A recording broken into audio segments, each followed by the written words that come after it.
Forex trading شرعن حلال ہے یا حرام؟ عبد الرحیم صاحب 4 صدہ سے پوچھتے ہیں.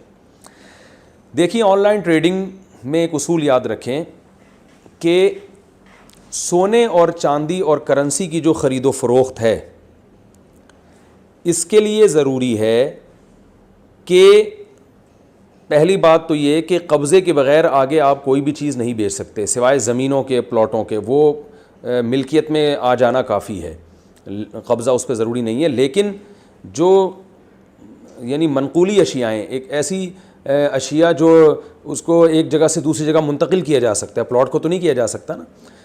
تو جتنی بھی اشیاء جو ایک جگہ سے دوسری جگہ ٹرانسفر ہو سکتی ہیں تو ان کے بارے میں صریح حدیث موجود ہے, صحیح حدیث اور صریح حدیث موجود ہے کہ جب تک ان چیزوں پہ قبضہ نہیں ہو جاتا, فزیکلی آپ کا قبضہ یا آپ کے وکیل کا قبضہ نہیں ہو جاتا, آپ اس کو آگے فروخت نہیں کر سکتے. تو انٹرنیٹ پر سونے اور چاندی کی اور جو ڈالر وغیرہ کی یا کرنسی کی جو خرید و فروخت ہو رہی ہے اس میں قبضہ بالکل بھی نہیں ہوتا, بلکہ کیا ہوتا ہے کہ میں نے آپ کو ڈالر بیچے اور بس یہ فرض کر لیا کہ وہ ڈالر کے آپ مالک بن گئے ہیں, پھر ایک ہفتے بعد ڈالر اگر بڑھ گیا تو جو ہے آپ مجھے پیسے دے دیں گے, گھٹ گیا تو میں الٹا آپ کو دے دوں گا. اس طرح سے ڈفرینس برابر کرتے رہتے ہیں بیٹھ کے. یہ جوا ہے, سٹا ہے, بالکل حرام ہے, بالکل ناجائز ہے. تو گولڈ کی بے میں بھی, گولڈ کی خرید و فروخت میں بھی یہی ہے کہ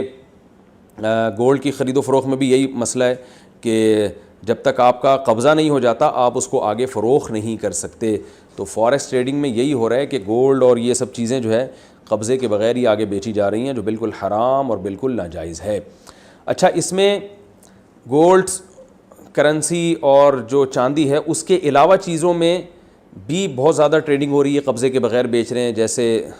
daraz.pk میں اور بہت ساری ویب سائٹس بنی ہوئی ہیں, OLX میں ہوتا ہے, آپ نے دیکھا. تو اس میں یہ بات یاد رکھیں, اس میں بھی اگر آپ, جیسے میں ایک ویب سائٹ کھولتا ہوں اور میں فار ایگزامپل موبائل بیچتا ہوں,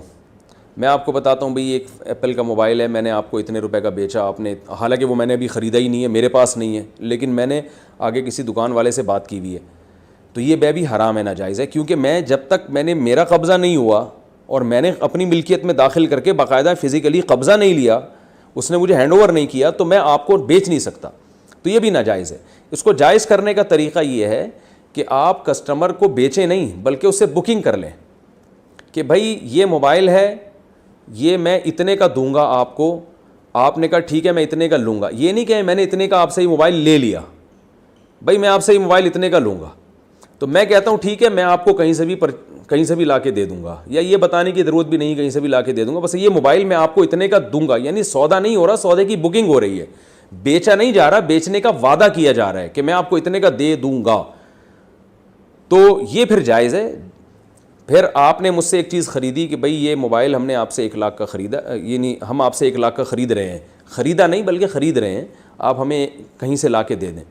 تو میں مارکیٹ سے جا کے وہ پکڑتا ہوں اور میں آپ کو جب ڈیلیور کرتا ہوں تو اس وقت پھر یہ خرید و فروخت کا عمل ہو رہا ہوتا ہے. اس وقت میں موبائل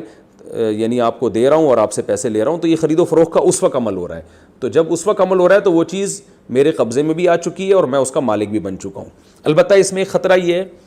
کہ چونکہ خرید و فروخت کا عمل اس وقت ہو رہا ہے تو اس سے پہلے کسٹمر کے لیے بھی جائز ہے کہ وہ سودا کینسل کر دے, اور میرے لیے بھی جائز ہے کہ میں سودا کینسل کر لوں, کیونکہ ابھی ڈن نہیں ہوا ہے. وہ الگ بات ہے کہ وعدہ خلافی کرنا غیر اخلاقی حرکت ہے, بری حرکت ہے, لیکن آپ بہرحال 100% اس کے پابند نہیں ہے کہ آپ اب لازمی خریدیں گے ہی, کیونکہ ابھی خریدا نہیں, آپ کی ملکیت میں نہیں آیا. اور اس سے پہلے اگر ہلاک ہو جاتی ہے وہ چیز ہینڈ اوور کرنے سے پہلے, تو میرا نقصان ہوگا. تو یہ ایک صورت ہے. اور دوسری بات یہ کہ اب میں نے تو چونکہ دکاندار سے خرید لی تھی یہ چیز, لہذا اب دکاندار کو میں اگر جا کے کہوں یار وہ کسٹمر تو مجھ سے لے نہیں رہا, تو دکاندار کو اس بات کا رائٹ ہے کہ وہ کیا آپ تو مجھ سے خرید چکے ہیں, تو میری بلا سے اب وہ آگے لے یا نہ لے, مجھے میرے پیسے چاہیے. دکاندار کو بھی اس کا حق حاصل ہے. تو ایک طریقہ تو یہ ہے کہ آپ بیچیں نہیں بلکہ بیچنے کا وعدہ کر لیں کہ بھئی ہم آپ کو یہ چیز اتنے کی دے دیں گے. دوسرا طریقہ یہ ہے کہ آپ جو دکاندار ہے اس کے وکیل بن جائیں. آپ دکاندار سے کہیں تمہارا ایپل کا موبائل یا جو بھی تمہارے پاس اینڈرائڈ موبائل ہے, تم ایسا کرو کہ وہ موبائل جو ہے نا, میری ویب سائٹ ہے, میں تمہارا مال بکواتا ہوں, تو تمہاری طرف سے گویا وکیل بن کے بکواتا ہوں, تو پھر یہ بغیر قبضے کے بھی جائز ہوگا. پھر آپ اس کے نمائندے ہوں گے, یعنی شاپ کیپر کی طرف سے آپ نمائندے ہوں گے, اور آپ دونوں یعنی اس کا مال اس کو بکوانے کا اپنا ایک درمیان میں کمیشن رکھ لیں کہ بھائی یہ تمہارا موبائل اگر 1 لاکھ کا بکتا ہے تو اس میں میرا کمیشن اتنا ہوگا, 1 لاکھ سے زیادہ کا بکتا ہے تو میرا کمیشن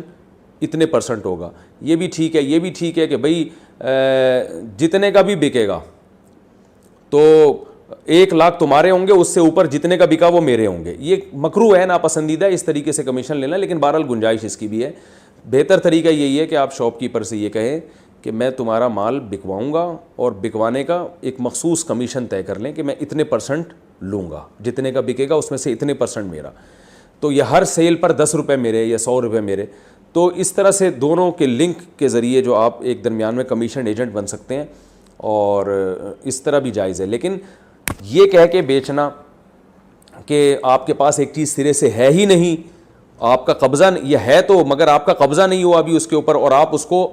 بیچ دیں کہ میں نے تمہیں فروخت کر دی یہ چیز, تو یہ قبضے سے پہلے کی بے ہوگی, یہ جائز نہیں ہوگی. کسی کا ایجنٹ بن کے بیچ سکتے ہیں, خود سے نہیں بیچ سکتے آپ. پھر بھی سمجھ میں نہ آئے